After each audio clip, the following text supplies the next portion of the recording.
तो इस डायग्राम की हेल्प से समझते हैं कि एक्चुअली जो अनसुपरवाइज्ड मशीन लर्निंग है वो काम कैसे कर रहा है, इसकी वर्किंग प्रोसेस क्या है। तो हमारे पास ये large amount of input data जो कि अनलेवल्ड है, मिक्स में है, सारी चीजें जैसे कि एप्पल हो गया, बनाना हो गया, ऑरेंजेस हो गई, वो सब आपस में मिक्स है। देन हमारे पास स्मॉल अमाउंट ऑफ डाटा जो कि ओनली ऑन टू रोज है, जिसके अंदर फर्स्ट के अंदर डिस्क्राइब है ऑरेंजेस, देन सेकंड के अंदर डिस्क्राइब है बनाना। हमने विथ लेवल इनको मशीन लर्निंग एल्गोरिथम के अंदर एज ए इनपुट दिया।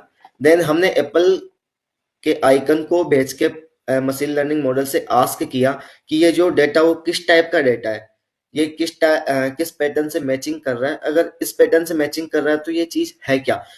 जब मशीन लर्निंग मॉडल के पास ये तीनों थे, बाय द वे बनाना है, देन ये ऑरेंजेस है, देन अपने को ये एप्पल को अलग से क्लैरिफाई करना है। Then based on the banana की प्रॉपर्टी उसने सारे बनाना वाले को अलग जगह कलेक्ट कर लिया।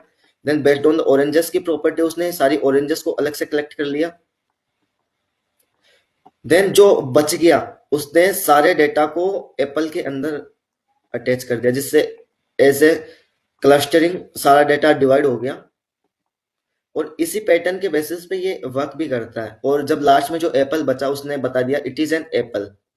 ये इसका फाइनल प्रिडिक्शन था, जो कि आपको इजीली समझ में भी आया होगा। जैसे कि हम एग्जांपल डेटा सेट अगर यहाँ पर देखें तो फीचर 1 के अंदर कुछ इनपुट वैल्यूज है, फीचर 2 के अंदर कुछ इनपुट वैल्यूज है, फीचर 3 के अंदर कुछ इनपुट वैल्यूज है।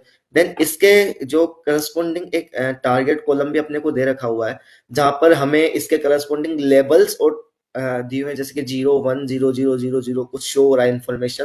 बाय द वे ये जिससे भी रिलेटेड है उसने स्मॉल अमाउंट ऑफ लेवल डेटा सेट इसके अंदर ऐड किया, then large amount of input data set add किया, देन दोनों को मिक्स किया और इस टाइप के डेटा को हम सेमी सुपरवाइज्ड मशीन लर्निंग के अंदर